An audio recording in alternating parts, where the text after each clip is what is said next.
Sampai bila kau nak macam ni? Kau buat apa? Kau kena ubah hidup kau sebelum kau ubah orang lain.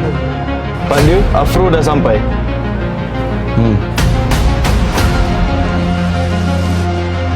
Aiman, Ya Pak Dia. Pak dia nak Aiman jadi leader Afro.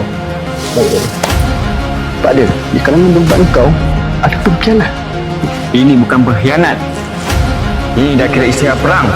Aku nak korang semua cari pengkhianat klien aku tu sampai dapat. Percayakan kau. Aku berikan kau segala-galanya.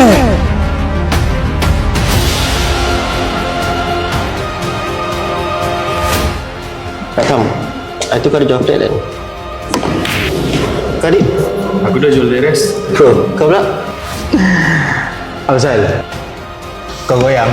Ha? Selagi kita sama-sama, apa rumah pun kita boleh jual. Kau faham? Sekarang ni aku nak tanya kau. Kau nak beli rumah ke?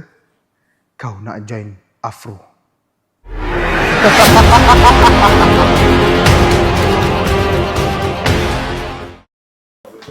Afro takkan tinggalkan Afro bro.